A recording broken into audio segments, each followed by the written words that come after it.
Adolfo Abreu. I'm 19 years old. I'm from the Bronx. My mother's from the Dominican Republic. To me, hip hop is yourself, and as cliche as that sounds, it's because hip hop is your connection to an art. I don't think no one can tell you what's right or wrong. If you listen to Drake, if you listen to some KRS-One, if you listen to some Spirit Child or some Rebel Diaz, like whatever you feel you're connected to, I think that's what hip hop is and what you vibe to. I think at the end of the day, we all have our connections to hip hop. There may be some cats nowadays that listen to commercial hip hop or rap, while people listen to it in the 80s when it was created in the South Bronx or all that stuff. But at the end of the day, I think that it is a connection that no one can take from you, and I think that's the most liberating part of hip hop. No one can tell you what it is. A record label can't tell you, your mom can't tell you, artist can't tell you, Most Def can't tell you. But it's like it's yours at the end of the day. I think that's what I want to emphasize.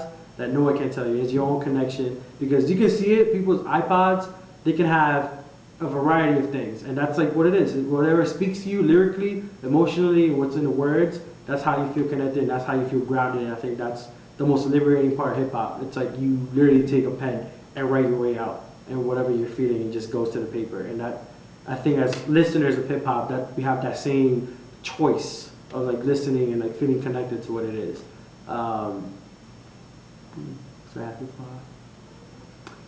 It's in terms of like how to define hip hop. I don't think it has a nature. I think nowadays, since it's so commercialized, people say this is hip hop, that is hip hop. But at the end of the day, hip hop is pure by being itself and not having a label. I think hip hop, just calling it hip hop is a good enough label, and not saying if it's good enough. Is it the golden era, or is it? I think the golden era of hip hop is from its inception. It was born until people stopped listening to it, until people have like cassettes.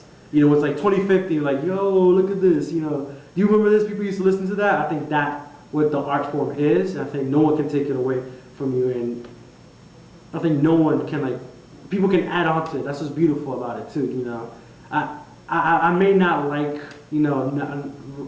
people nowadays and how they use hip hop to kind of berate women or even like say violent things and stuff like that, because that doesn't go to how it started, because it started as a culture against all of those kind of things that was happening in society, and now it's reproducing it. And I guess there's other questions of how it was co-opted, but at the end of the day, the essence is still there. The essence of like uncovering people's voices who are always shunned, who are always silent, who are the first ones who get dropped out, are the first ones who get fired, are the first ones who, when something happened in an emergency room, they're the last ones there. I think that that voice, that narrative goes out there in the radios, in your headphones, wherever you are, it's always there. And I think that's the most liberating thing about hip hop, and that's what it truly is.